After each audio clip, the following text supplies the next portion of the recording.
The Drum Candy podcast is brought to you by Drum Factory Direct.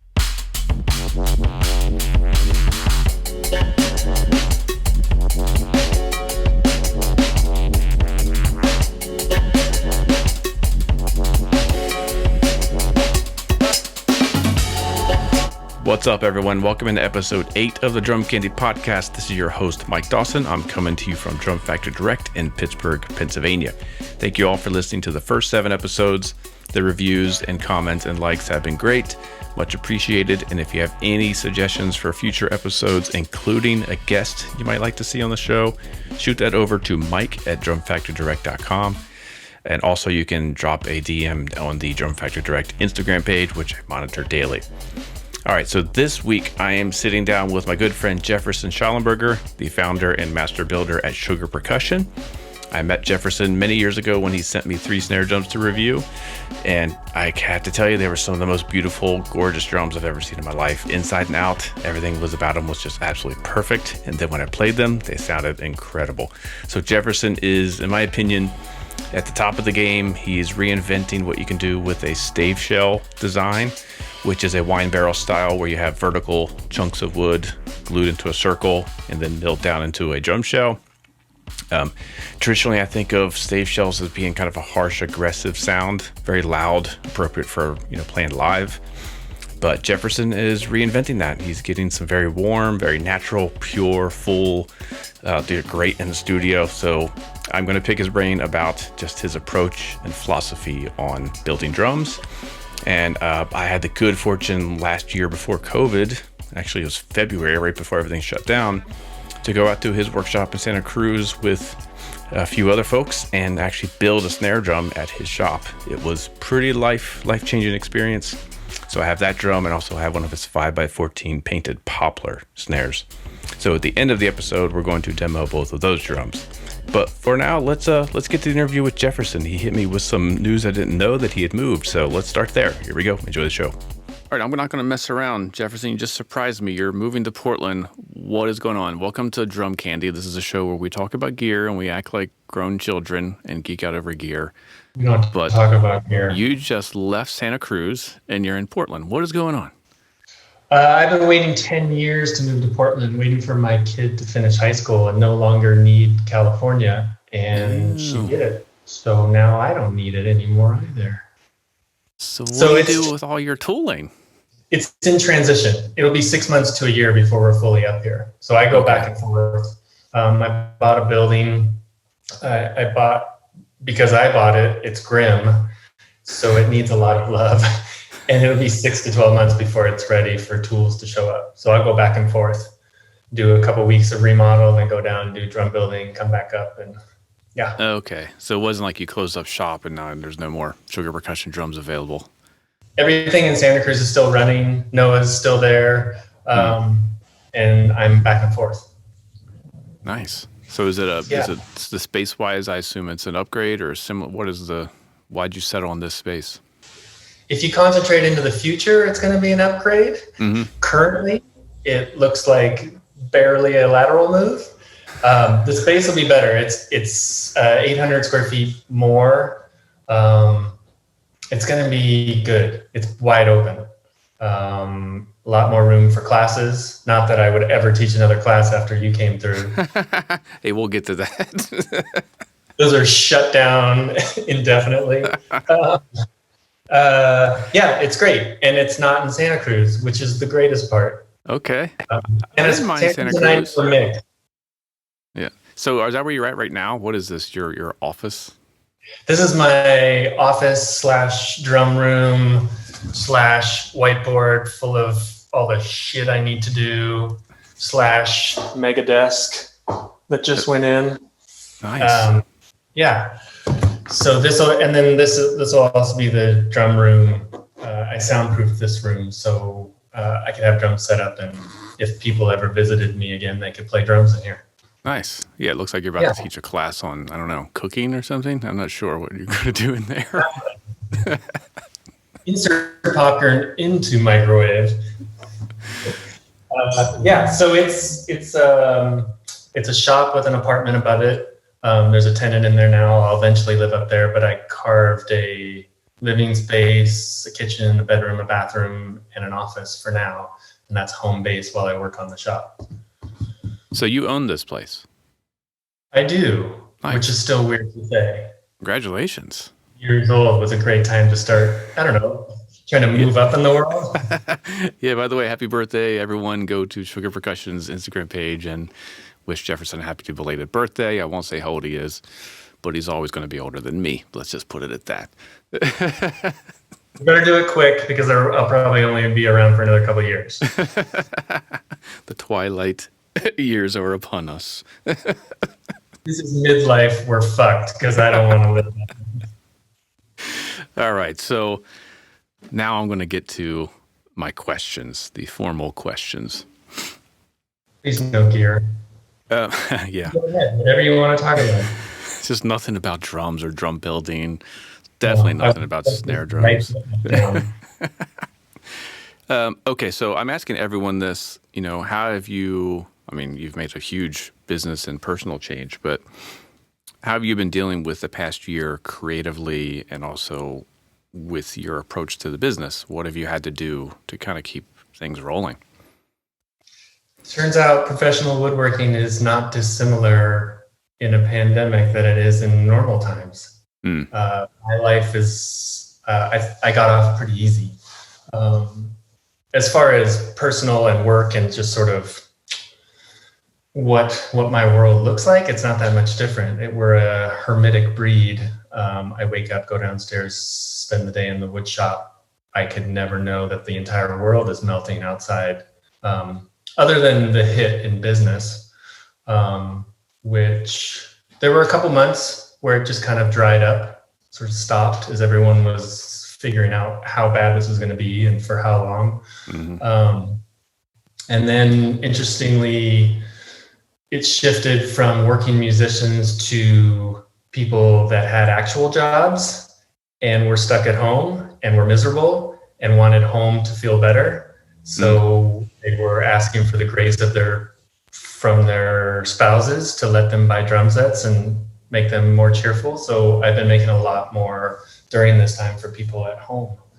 And now it's just showing signs of inching back into working drummers.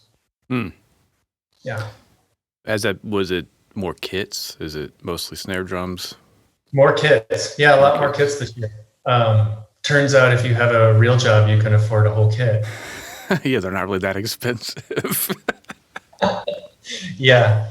And I think there's also been maybe a bit of self-indulgence, a bit of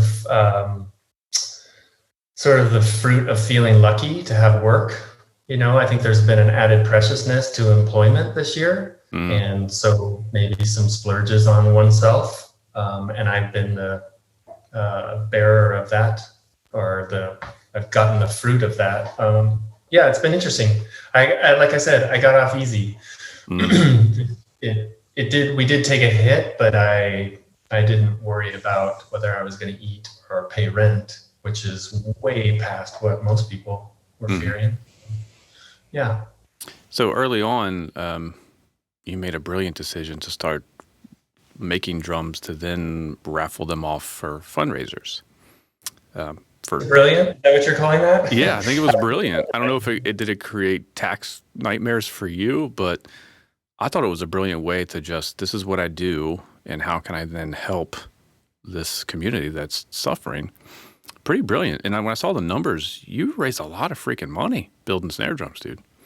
Yeah, I admit I was surprised when I tallied it up from last year. It was over 50 grand. But, I think, to be honest, and this started before the pandemic, but this is the result of a white male growing up in the suburbs, finally opening his eyes, realizing how he had everything gifted to him.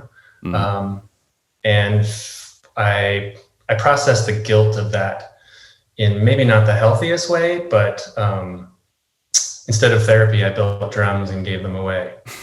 That's healthy. There could be worse manifestations of that. And then I forget what the very first one was. Maybe it was a hurricane relief. There was that year that every other month there was some state was underwater and fires. Yeah. And then it started to, I don't know, it was an experiment. I didn't think of it as a long-term thing. The first giveaway was just a one-off, and then quickly started to feel, I don't know, there was like a new pride about the company. It felt like this is way bigger than just wooden circles. And it felt it was the first time that I felt like there was leverage, like I could actually, in combination with all the generous people that were following, that together we could actually do something. It sounds a little like overly profound, but that's what it felt like. Mm-hmm. Yeah, and now it feels like an integral part of the business. Because I'll take this guilt to my grave, so we'll keep doing this. Are you like creating like a formal charity or foundation, or is it just what are you doing? I'm like, do that? No. My accountant looks confused wait, you did what? I don't know. Yeah, I'm sure I'm in some sort of tax trouble. But no, I haven't done that. Maybe I should do that. Maybe that would be better. Because I think you actually can't do fundraisers on social media. So I'm breaking a couple laws. Oh, no. Yeah, I'll fall on the mercy of the judge. Oh, the good. Well, I think it's great, and I wish everyone could think that way. Like, what can you do in whatever lane you're in to just contribute a little bit? Because I mean, a little bit turned into a year's salary for someone. Really, pretty amazing. My salary, sure. Yeah. I mean, better than a first-year teacher. That's why I quit teaching. Yeah. Very cool. Yeah, it feels good. So let's shift into the gear talk. That's what the show is all about. We're here to nerd out. I know you love this stuff. Is that really what people want to hear? That's the main focus of this? It's 100%. All the other talk is, everything else is just ancillary. The most important question: what was your first snare drum? Not that you made, but that you owned. It was a Ludwig mother of pearl wrapped, something that someone gifted me. Nice. Yeah. That's not bad. Do you still have it? No, of course not. Sentimental burden, man. I'm sure it got destroyed or left somewhere. Because there was a big gap between starting playing and putting away and then playing more and then building, and then there were huge in there. So there was never any sort of ongoing thread of...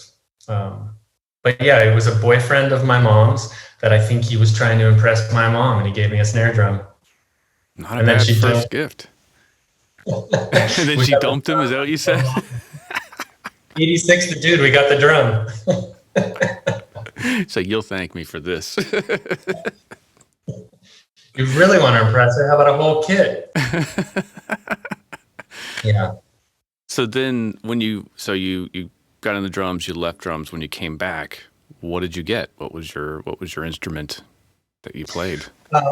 Around the same time, I think I was 12, a good friend of my mom's, her son was a drummer, and he upgraded to his 35-piece Neil Peart Tama wraparound thing, and he gave me his old Fives kit. And that was what I had for years until I was at woodworking school, and that kit it was wrapped in gauze tape and duct tape and hope and prayer, and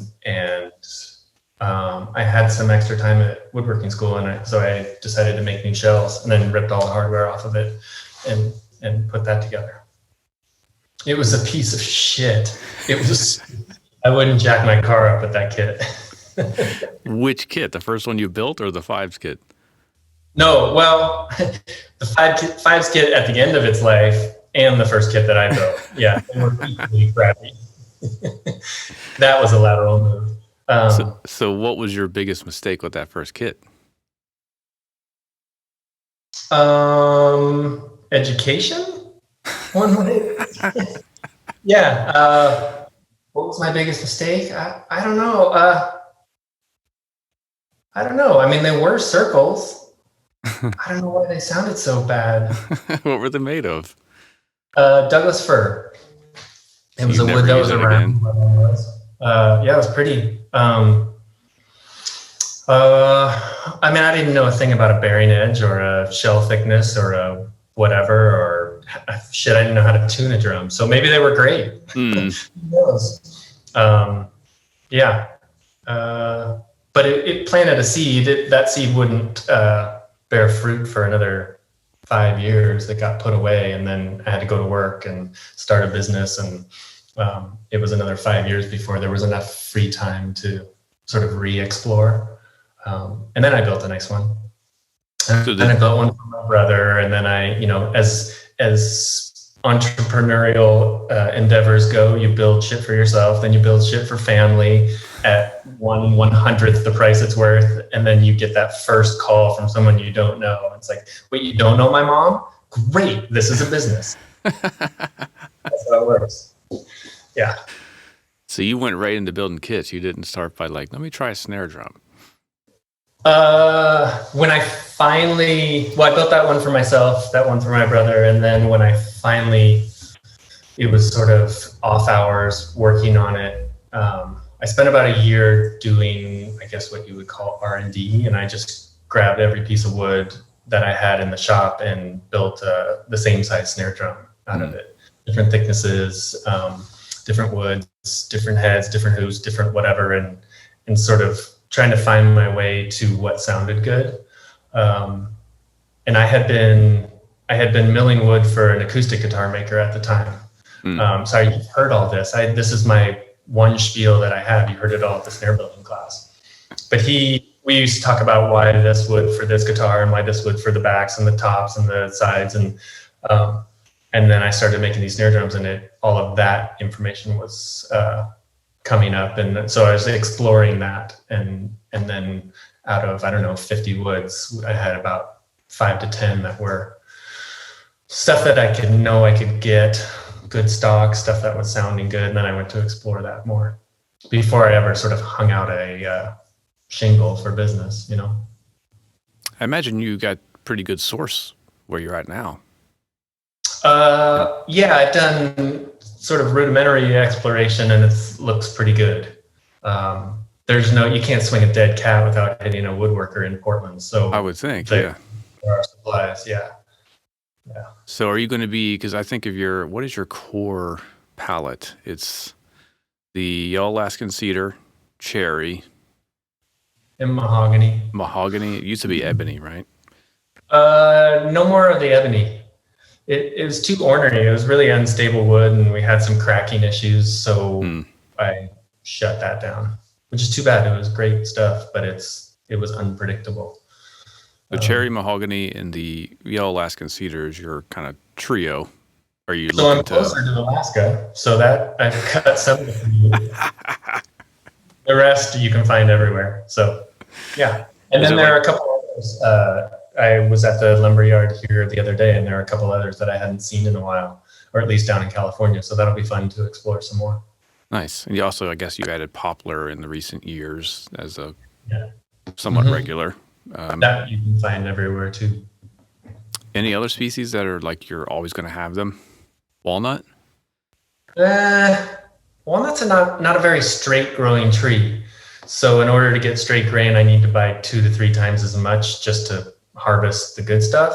And it's also gone off the charts in price. So I'll do it as a one-off thing, but it's too expensive and too much waste to do as a regular thing. Yeah, so we should talk about your decision to make solid shell drums using stave shell construction and why you go that route, which then influences the wood you have to use, because you have these, it's not like a plywood shell where you can cover it up with paint and wraps. And you tell us, Mike, you've been through the class. I'll go get some more coffee once you tell them how they're made. Well, here's this funny, because a few episodes back, I was a guest on Mike Johnson's podcast, and he and his co-host Eddie asked me, is there really a difference between wood species? And I said, if you're talking about a plywood shell, not really, dude. Look at you. Not Look really. At you. But if you're talking about a solid shell, then it's a whole different ballgame. Nice. So you've learned well, Padawan.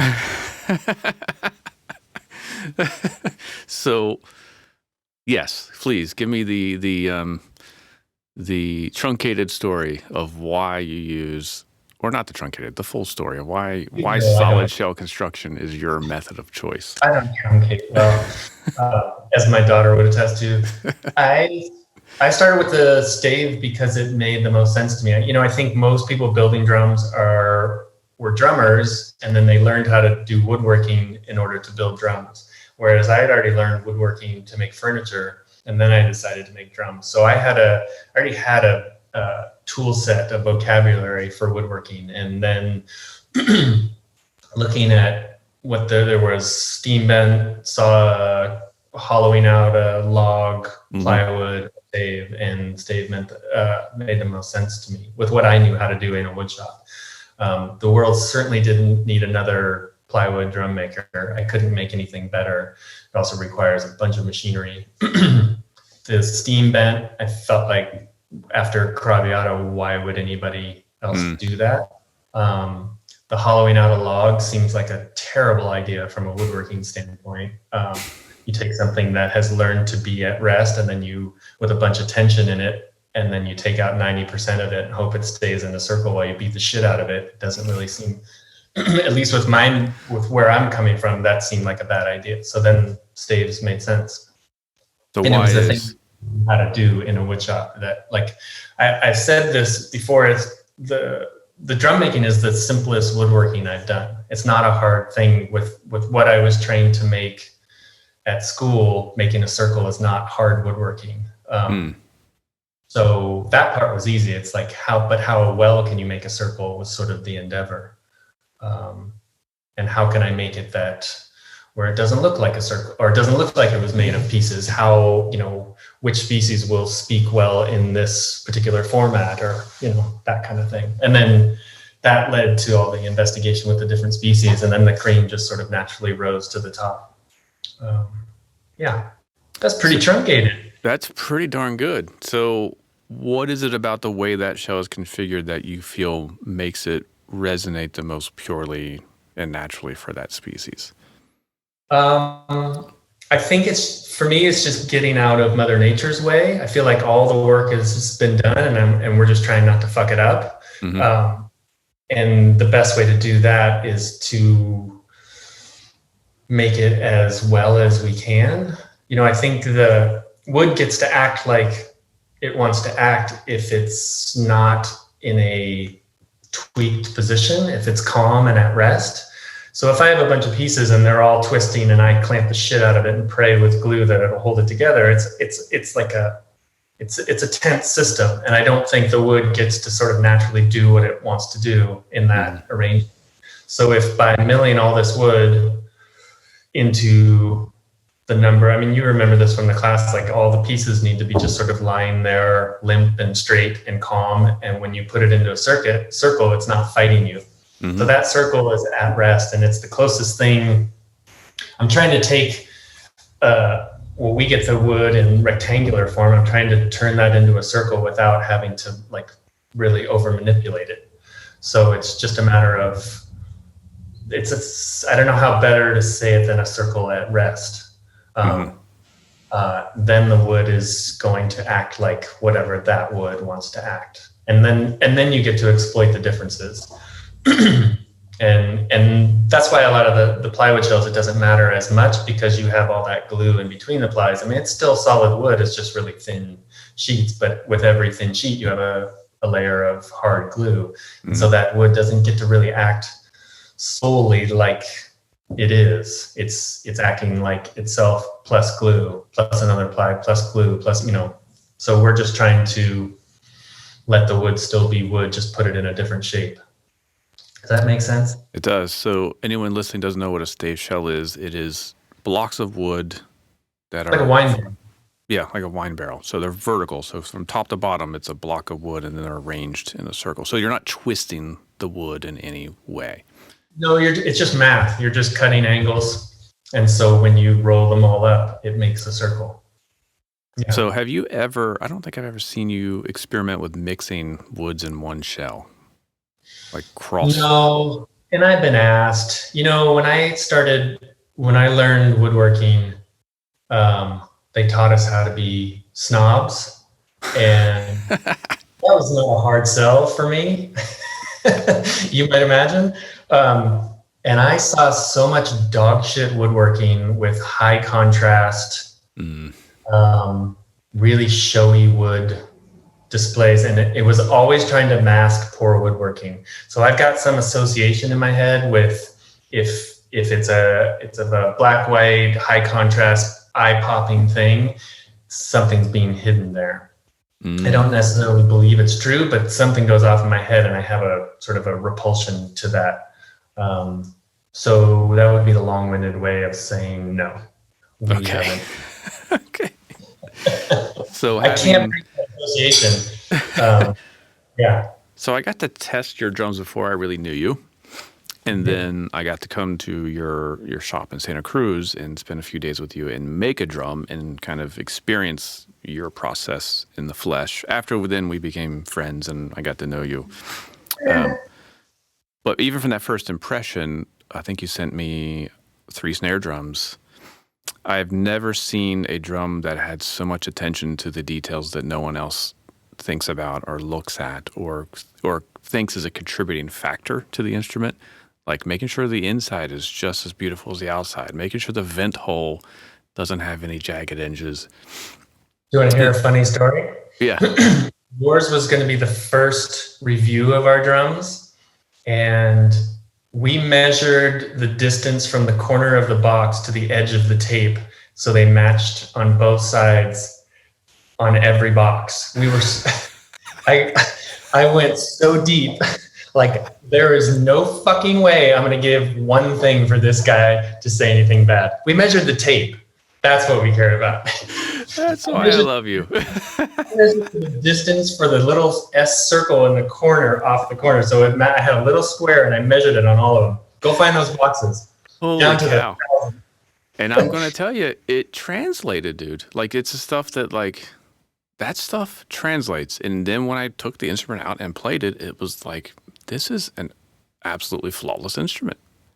Not only does it look beautiful, not only can I respect the craftsmanship, but the darn things just sound absolutely amazing. And then to be able to hear the 3 different species, same sizes, I believe. Yeah. And then it was like, oh, now I really do hear a difference. Because I think at that point it was ebony, cherry, and the Alaskan cedar, which to me you couldn't get a 3 more distinct sounding woods. Huge education. Range. Yeah. So then, and after talking to you for a bit, you kind of, your philosophy is you stop messing with the drum when the voices in your head tell you that it's going to be okay. I might be telling that the wrong way. What is the voice in your head? Well, the voices are always there. It's how quiet I can make them, and the voices just respond to things that bother me. And I think, I had a natural penchant for that, but then I went to a school for woodworking that celebrated, embraced, endorsed, furthered, enhanced that, where there was no end to the neuroses. And anybody, it was a jockeying for who could be the most neurotic. Maybe that's, it set me up for the rest of my life of misery, but but you make a damn good drum. That's what I guess we were just taught that that there are no bad sides, that there isn't anything that's less important than another thing.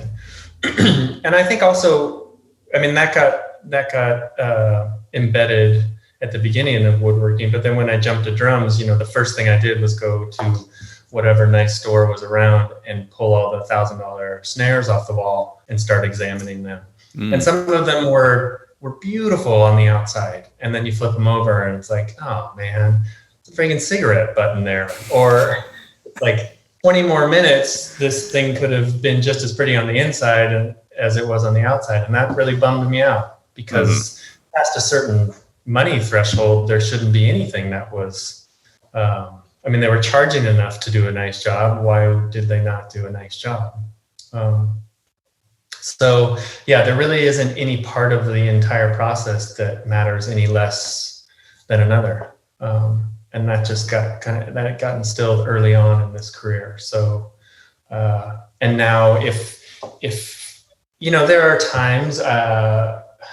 times when money is tight or stress is high and the thought of cutting corners happens. And then as soon as that thought comes in, it's just like, ugh, it just makes me kind of sick. And I also think that's a slippery slope. You use one thing, then it becomes a hell of a lot easier to excuse the next thing. So we just don't. And then I sleep well, and I don't have to worry about my kid being embarrassed of me. And the voices get calmer. The only thing that matters. Yeah.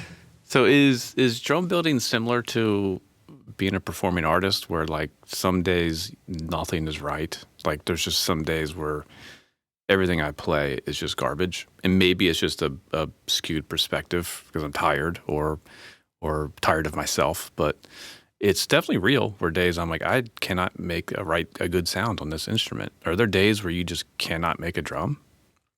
Or you have to kind of trust yourself a little bit more that you will make a good drum, even though you think it's crap. Some of the analogy sticks, but not completely. I think woodworking is a little more mechanical than that. There are certain, the drums, the drum process is dialed. It's been years. We've been doing it for 10 years, and the system is set up to where if you buy good wood, send it through all these processes, that there will be a good circle at the end. And you have to try hard to fuck that up. But if in furniture, I guess the analogy is more in design. There are days where I can't draw a square, and there are days where it's just like stuff is just sort of pouring out. But the drum building is not so much like that, thankfully, because emotionally I have those days all the time. I can still go cut wood and make good circles. So yeah. Some days the tools seem to be, it's almost like maybe instead of me as a performing artist, the whole orchestra is just a little bit like something. And it's just like shut it down and go do something else, But the process has been dialed enough that I don't worry about that. If the tools are working and you're paying attention, then everything will be fine. Have you met a tree that just is your enemy? That will not cooperate? I've been several. Yeah, I don't use those woods anymore. Yeah. There are trees are not alike. There are, even within the same species, there are, for whatever reason, climate, soil, weather, whatever. Some things just have a bunch of tension in them. And you know it right from the start. The first cut that you make and things start coming off the saw like a banana, it's just like, no, I'm fighting this the whole way. And it's one thing if I were making a circle that you'd hang on the wall, maybe some of that you could use and you could fight it into submission. But in this format where you're then beating the crap out of it, it just feels like I'm setting myself up for a call back when this thing falls apart on some gig and then someone's pissed. And, it's fortunately you can tell that with the first cut that you make. And then you start to weed out the suppliers that don't do a good job drying the wood or have bad sources, and then you know where to go, and it's pretty trustworthy. Yeah. So I never thought about it. It's less about you having to fight the wood to make a drum. It's more about what is that drum going to end up being when you're done with it, right? Like how stable is that beast going to be? Yeah, I bought a lot of machinery and I can fight a lot of wood, but it's what you're going to do with it after that. It just, like I said before, it just wants to be calm. You don't want to force it into a circle because you're going to be doing everything you can to break it apart in just using it. So you don't want to give it any more reason to break apart. And if it's calm, the woodworking, the gluing is stronger than the wood itself if the woodworking is good. You're not fighting to get two pieces to glue together, then the glue will do a better job holding than the wood itself. So you start smashing drums on the ground and they break in between the glue joints. It's kind of like, I think when you set a broken bone, the fiber or the cells the connection goes within the bone instead of just a surface thing. Yeah. Nerdery. So scars are stronger is what you're saying. So I have this proud baby here. This is the one I made. I'll show it up. I made this under your tutelage. So this is proof that an idiot. It still works. My apologies for all the muffling. I had to use it on a country ballad. I knew you get a kick out of that. But I remember when I had the pieces all laid out, this is where to me your magic, your genius was full bore to me, because I thought it looked okay, and you came over. I mean, part of it was a little bit of trying to get under my skin, but you gonna leave it like that? you gonna leave it like that? It's a little bit of hazing, and I kept looking at it like I don't know what the hell he's talking about, but. Yeah, after a while, I just kind of stared. I was like, oh, yeah, that probably should be there or there. And then you came back over and you're like, you going to leave it like that? So then I finally just said, can you do it? Give me what you would do. And it was like freaking Beautiful Mind. It was like an algebra equation. The pieces were flipping and spinning. And I'm like, what the heck is this guy doing? That sounds like an insult. And then you got to the end. It was like, that doesn't bother me anymore. I'm like, cool, dude, cool. Whatever that means. But it is, I mean, I have no idea where the seams are. Literally can't see them. That's my favorite kind of woodworking, is when no one knows you were there. That whole stave orienting process is fun. It's this weird kind of soft focus, voices in my head thing, and everybody screaming. Everyone that looks out of place and where you can see it next to the other one, you can see the two different ones, is another voice yelling. And you start moving around and that voice goes away. And then that voice goes away. And when it's all quiet, you just back away, put the glue on and tape it up. That's the clearest example of the voices in your head kind of thing. It's just scanning back and forth, and everything that pops out is another, hey, fucker. Right here, kind of thing. Yeah. It's like a seating chart at a wedding. I wouldn't know, man. Thanks for bringing that up. Yeah. Oh, man. So, quickly, tell me sonically, this is a Yellow Alaskan cedar. How do you define that? How do you define mahogany? How do you define cherry? Cedar is a warm bag of pudding. Mahogany is, do you remember honeycomb cereal? Heck yeah. Yep.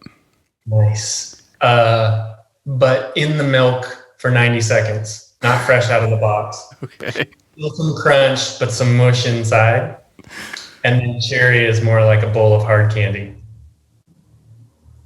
What was the first one? Pudding? Bag of warm pudding. Warm pudding. A bag of warm pudding. There's probably a colostomy bag joke in there somewhere, but that's disgusting. Why did I make that drum?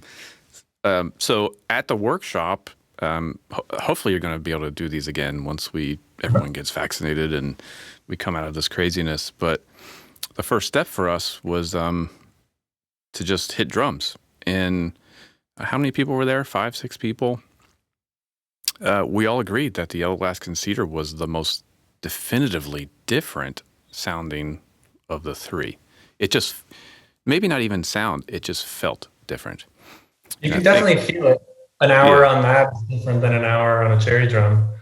I mean, it's hitting a pillow versus hitting the wall kind of thing. Yeah, and that's kind of where my head has been shifting towards. It's more about the feel of a drum a lot of times than what... Well, you're getting older, Michael. That's true. Those things matter more. That is true. Probably a time of day when ebony would have been the only tool for me. Yeah, that's an angry 12-year-old's drum. So how do you guide if someone calls you up and says, I want you to build me a drum. I don't really know what I want. Where do you start?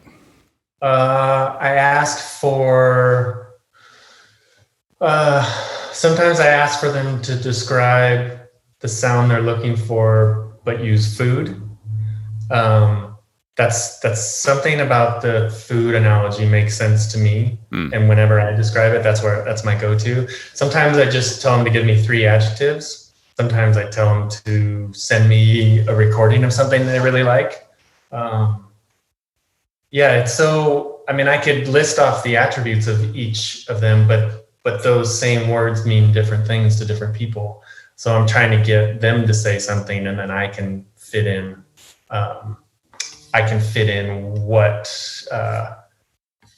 What they're saying into what I know about these species. And it's usually not that hard. There'll be one trigger word where it's like, oh, this is what you want. Now I get it. Yeah. You ever had it's anyone? more cool than talk. We have a lot of videos of the drums, and I suggest more often to close your eyes and listen. Because people can get wrapped up in the aesthetics of a drum, which, now that I say that, that's a bunch of crap. The aesthetics are every bit as important as. I mean, that's your whole thing, isn't it? I don't really care how she records, but I think a lot of eyes closed listening is good. It's just conversation. Usually they'll say one word that will make it obvious to me. Have you ever had anyone say, I want you to build me a kit. I want you to decide what it is, sizes, species. Here's what I need to do. It needs to be a modern rock studio kit, or it needs to be a cafe jazz kit or something. You just described every order. They just don't know it. Okay. I just walk them through it, making them think that they've decided what they want, but really I've told them. Smart man. No, never such a wide green light, but close. Sizes, yeah, because our sizing is a little bit different with these shells, and I have to have conversations about shallower drums, conventional sizes being too much, and but yeah, pretty close to that sometimes. Is it ever just a total 180 from what they might have thought they wanted versus what they end up getting? Sure. Yeah, but most people have been playing plywood drums, so it's not apples to apples; it's apples to fish. Ew. So there's sort of a de-learning process and then a relearning, or just sort of a recalibration. It's the same thing with the sizes. They grew up playing a 22-inch deep kick, and it's like that's home to them. And it's like, no, I'm not your guy, kind of thing. That will sound like shit out of these shells, So there's a divorce process of habits. Yeah. All right, last question. As my favorite woodworker, what would you do with Name this? me another before you son of a bitch. What would you do with this crappy steel snare drum? It's one of the Pearl, like probably the 80s. They were making everybody's beginner level drums. I'm going to trick this thing out. So I'm asking everyone that comes on, what would you do with it first? And you can't say smash it with a hammer. No, well, yeah, that's what you're trying to get me to say, but I won't go there. I'm not taking the bait. Okay. First, I would Van Halen it for sure. Okay, what does that mean? What does that mean? You've never heard Van Halen as a verb?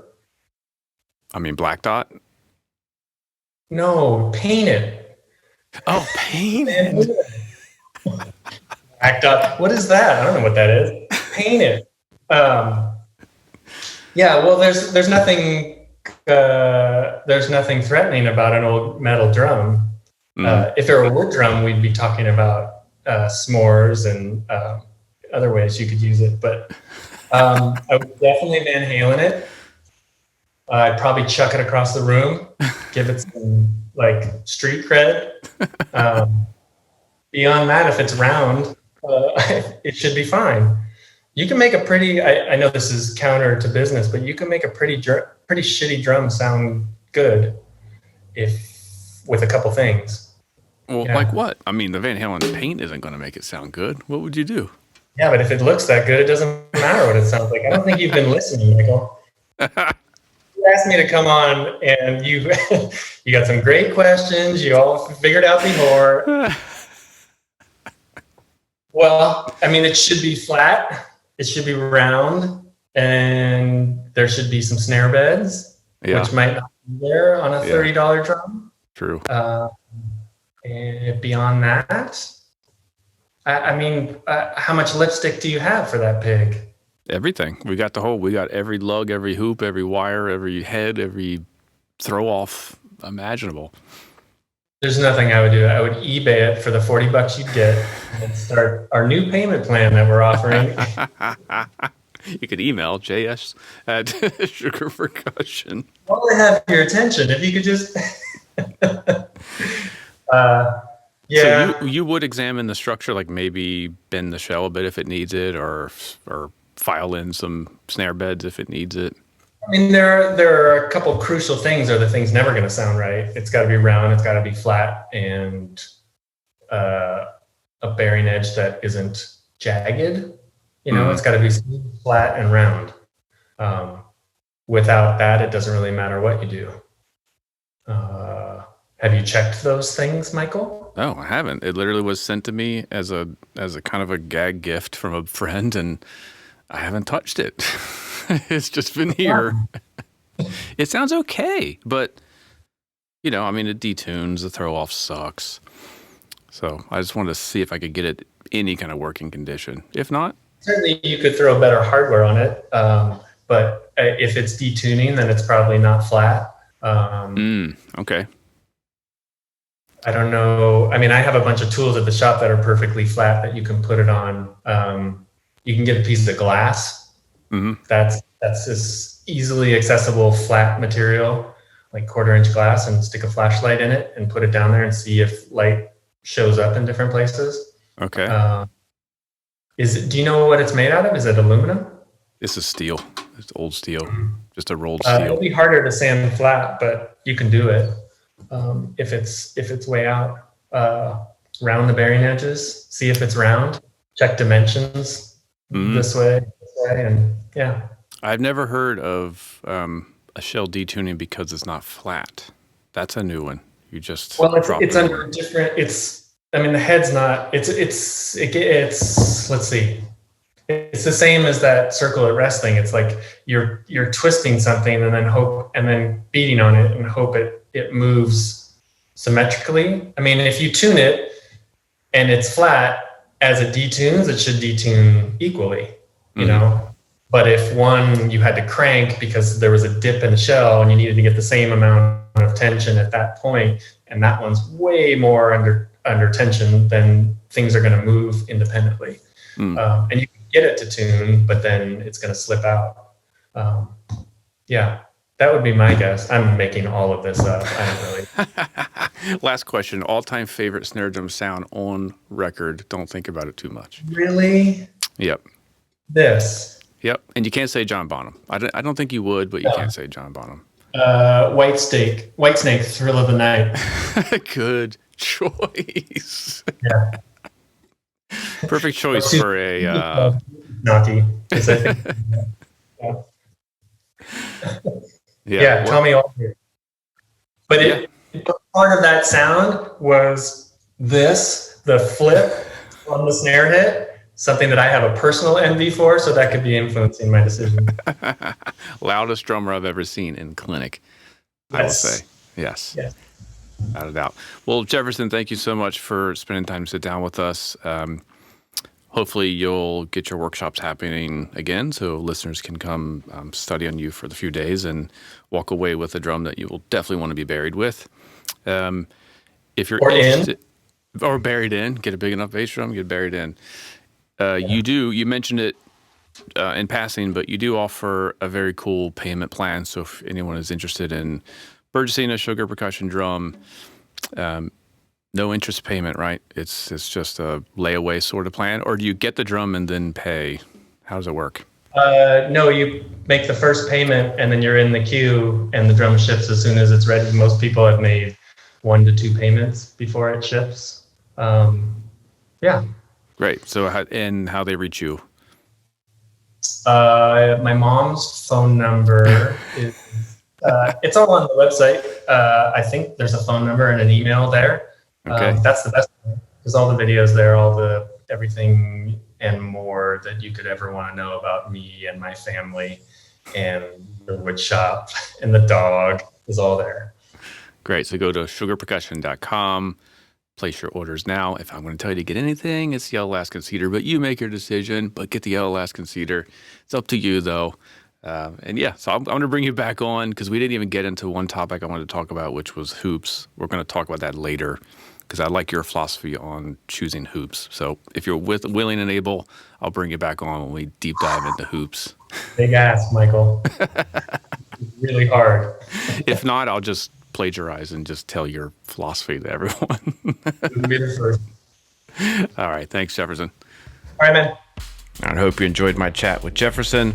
Now it is time to check out 2 of the drums that he made. One is a 5x14 painted poplar, and the other is a 6x14 yellow Alaskan cedar. So the yellow Alaskan cedar is the one that I built, quote unquote, I built myself at his shop under his tutelage and his the other builder for Sugar Percussion, Noah.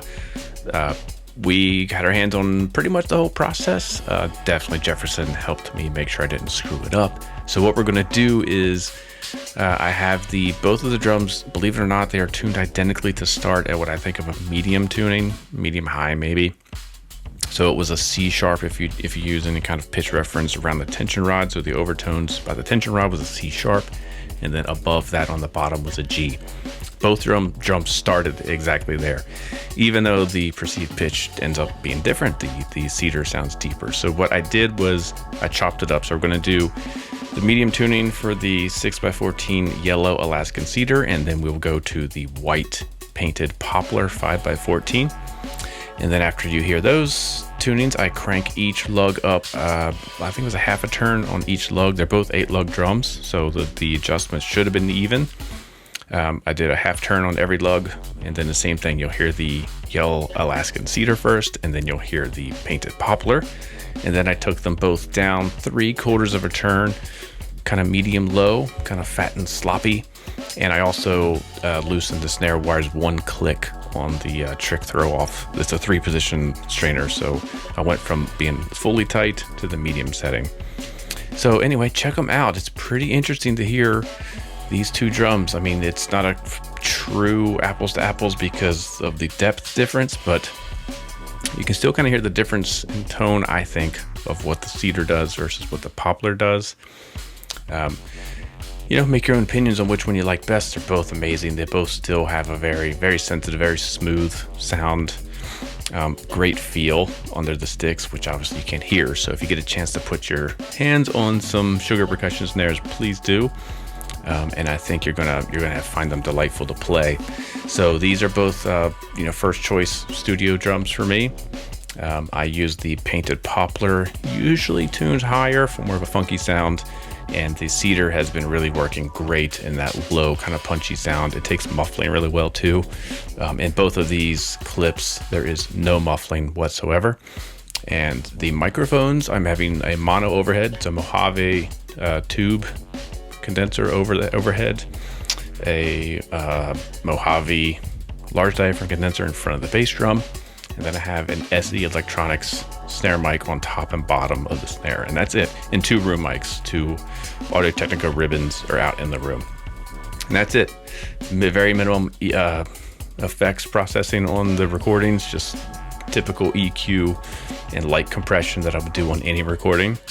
And that's it. So let's check them out. So again, let's start with the 6x14 yellow Alaskan cedar tuned medium.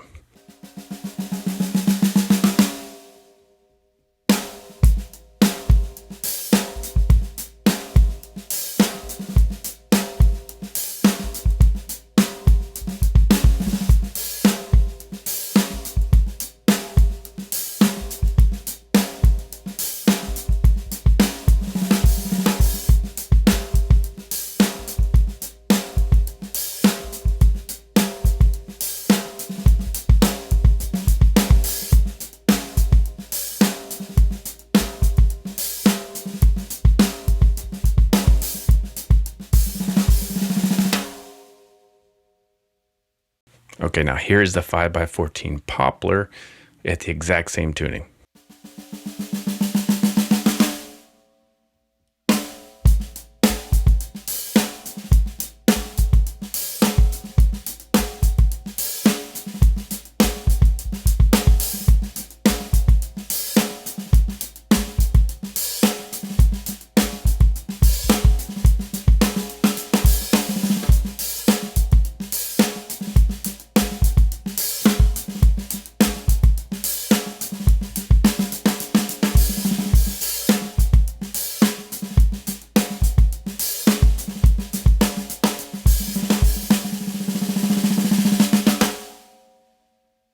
Now here is the cedar cranked up.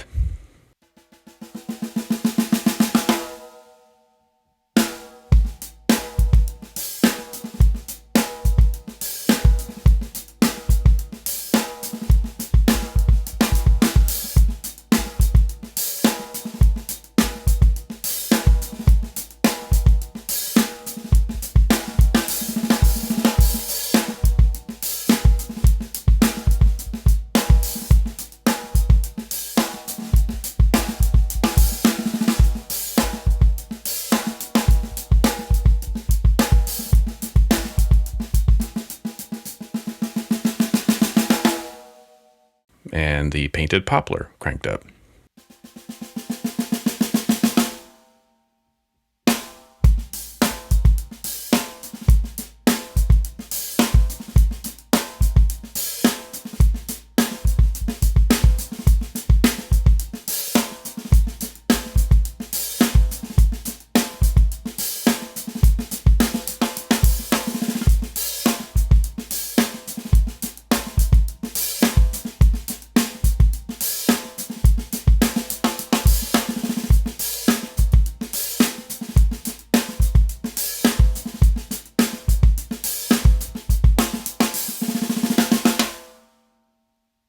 All right, now here is the cedar. This is a 6x14 again, a yellow Alaskan cedar, detuned 3/4 of a turn from where I was just at in the high tuning.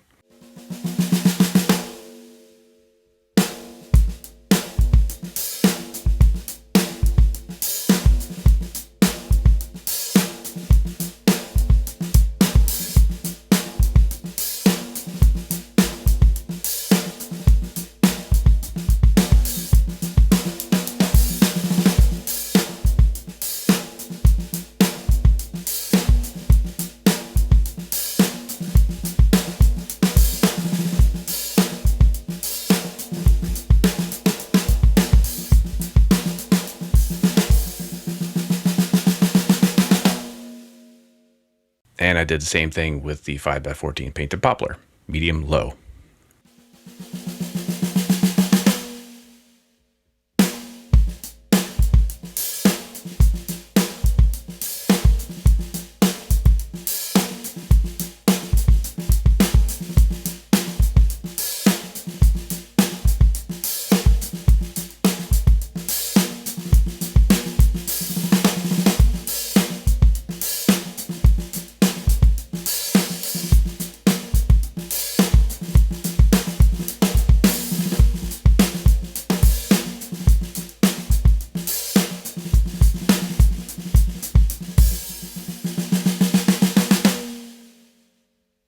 All right, that's it for this week. Thanks for tuning in. Again, if you have any suggestions, shoot them over to Mike at drumfactorydirect.com. That can be a gear-related topic. That can be a suggestion for an artist. We are getting towards the end of season 1, and I'm going to be pivoting a little bit into some other topics. This was our first diversion from artist and instead focusing on a builder, so that'll be happening more often.